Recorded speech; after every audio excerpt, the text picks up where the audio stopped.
The Libertarians are a big tent party. They have several candidates of their own. There's an emo caucus, that's a real thing.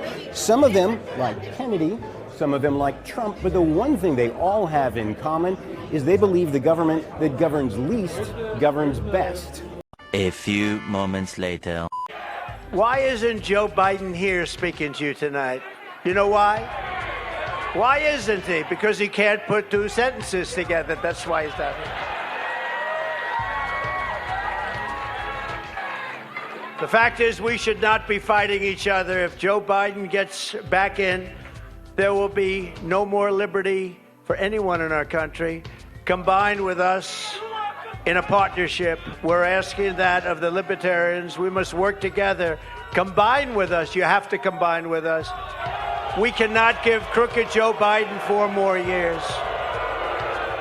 We cannot give crooked Joe Biden 4 more years. To the members of the Libertarian Party, which I am also one.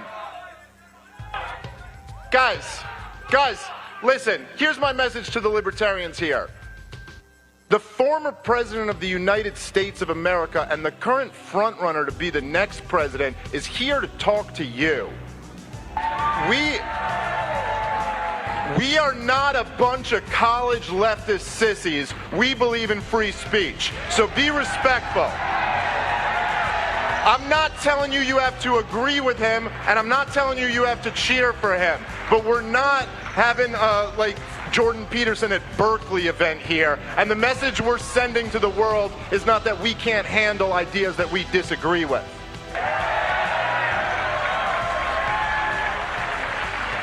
We are libertarians. We are constantly surrounded by ideas that we disagree with. We're in Washington, D.C., for God's sake. What is good, guys? So we got to talk about the Libertarian National Convention of 2024. So this has been all over the media because basically they're saying Trump got booed at this event by libertarians, and a bunch of left-wing liberals are trying to do a victory lap saying, ha ha, Donald Trump got booed.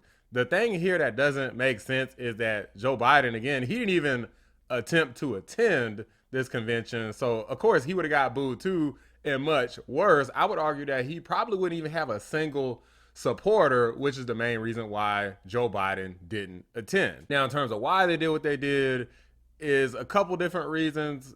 Like, honestly, I really don't think some of these people are the most intelligent. Honestly, they're still kind of like activists. A lot of libertarians, for anybody who knows anything about them, don't even get along within their own group. There's always infighting between every group, in fairness, but a lot of these people are unhappy with the fact that Donald Trump didn't withdraw from Afghanistan.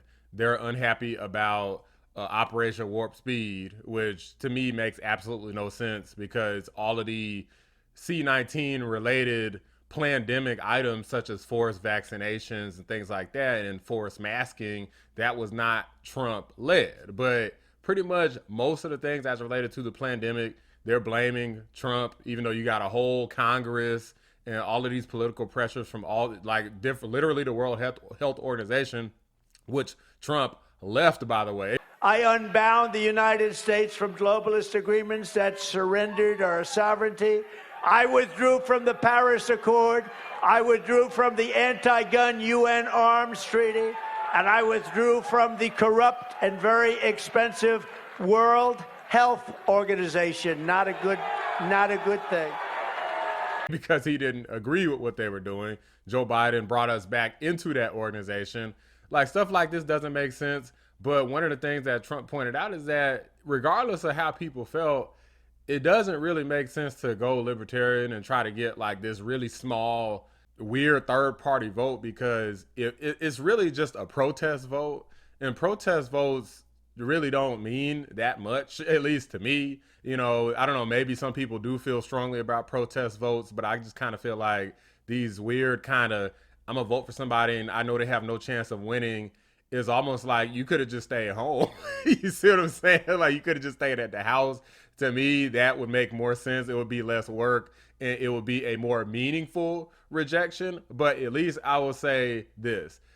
A wise person once said, the enemy of my enemy is my friend. And if you're a libertarian, for those who don't know, these people are much more so, not all of them, but most of them are much more so on the anarchical type of side, where they want as little government as humanly possible. In some cases, some people don't want any government, right? They just want capitalism to do its thing, and they want basically a constitution with property rights, and that's pretty much it.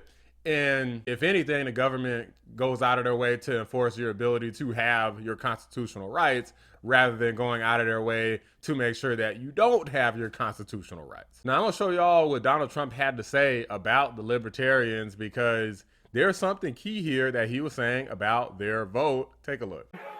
D. Roy Murdoch, who I've become friends with through his writings in the American Spectator and numerous other places, wrote an article yesterday in which he mentions just some of the things that make me a libertarian without even trying to be one. That's nice.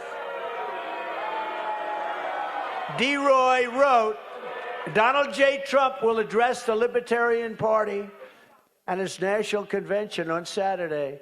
The Libertarian Party should nominate Trump for President of the United States. Whoa. That's nice. That's nice. Only if you want to win. Only if you want to win. Maybe you don't want to win. Maybe you don't want to win. Thank you, D. Roy. Thank you. No, only do that if you want to win. If you want to lose, don't do that. Keep getting your 3% every 4 years. Now I think you should nominate me, or at least vote for me, and we should win together.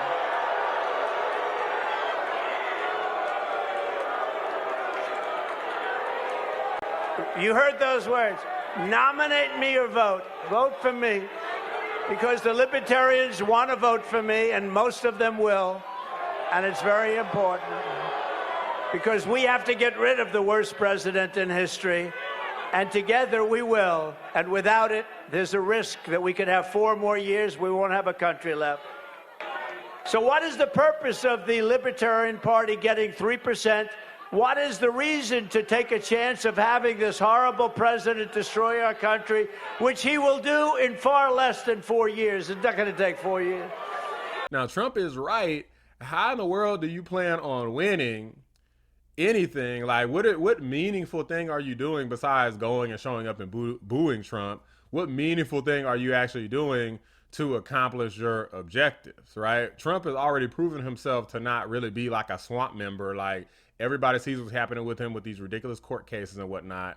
So clearly he's not what a lot of Democrats want, and he's not what a lot of neocons want.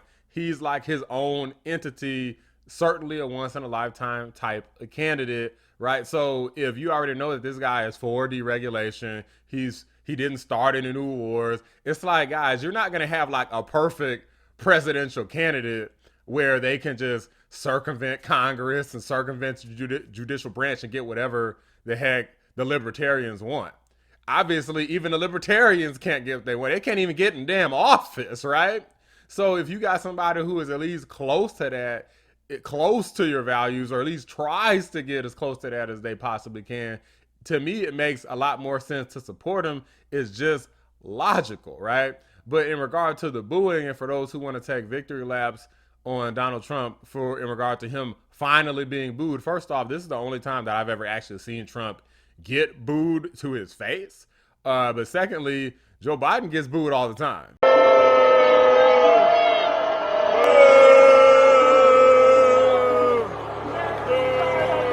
Joe, you suck!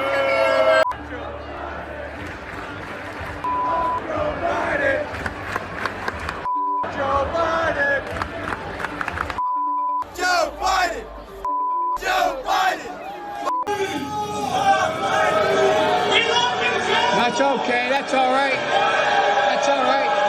No. Let him talk.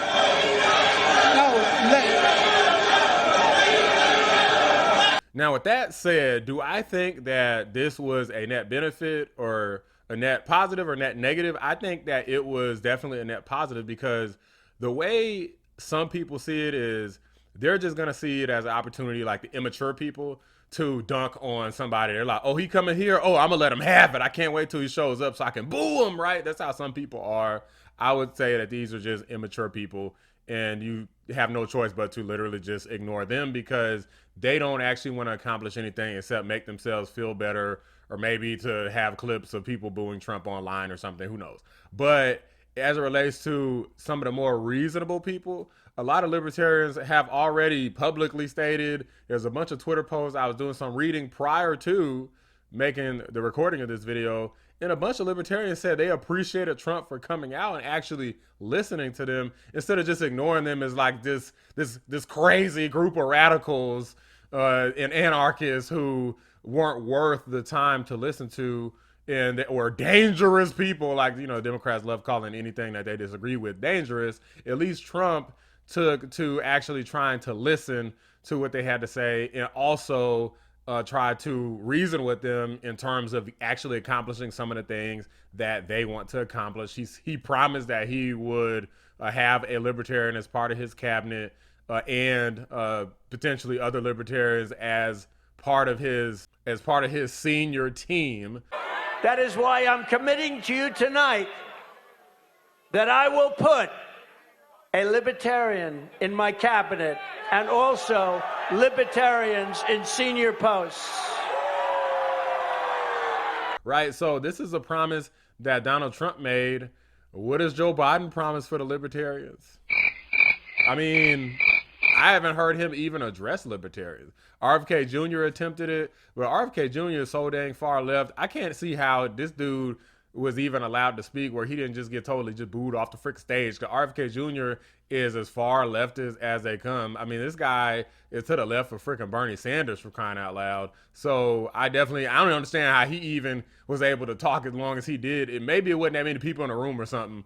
But anyway, guys, overall, I do think that it was a net positive, because I do think that the more reasonable libertarians who actually were paying attention and know that Trump wasn't responsible for the events that occurred during the pandemic. It was kind of like Dr. Fauci and CDC kind of going rogue. The Democrats were trying to seize control, which they did. You saw what happened with the 2020 election. Joe Biden did his OSHA mandate to try to force people to get the VAX, and if they didn't, they would lose their job, right? All of the stuff with lockdowns, Trump did back them with the 2 weeks to slow the spread per the guidance from CDC and Fauci and so forth. But then when 2 weeks were over, he wanted the economy to open back up. And then at that point, it was up to the states to determine how they did it. The places like woke behind California, they stayed closed to like October. It was like from somewhere around end of January to February to like October. So they were locked down for like a year. That had nothing to do with Trump, okay? All them checks and all that stuff, that was congressional stuff. Speaker of the House, Leader of the House, Nancy Pelosi. I mean, it was all really the Democrats, guys. And while I will say Trump did succumb to some of that pressure, he was trying to work across the aisle, which you're supposed to do. You're not just supposed to just do whatever the heck you want. You're supposed to try to work across the aisle. Unfortunately for him, it did backfire. But in my opinion, that's not his fault. Maybe you disagree. Let me know what you guys think. Drop a like on the video. Subscribe to the channel if you're new. Appreciate y'all watching the Black Anomaly Rising channel. I'm out. So if you want to strike a blow against the corrupt system in Washington, if you want to send a message to all of the people who want to take away your liberty, then right now in this election, we need your help. We live by the words of the great American patriot, Patrick Henry, give me liberty or give me death. You can either nominate us and put us in the position or give us your votes. I would say nominate or give us your votes, but we want libertarian votes because you stand for what we stand for, and don't waste a vote. And don't allow the worst president in the history of our country to come back and do the final destruction of America. Thank you very much, everybody. God bless you.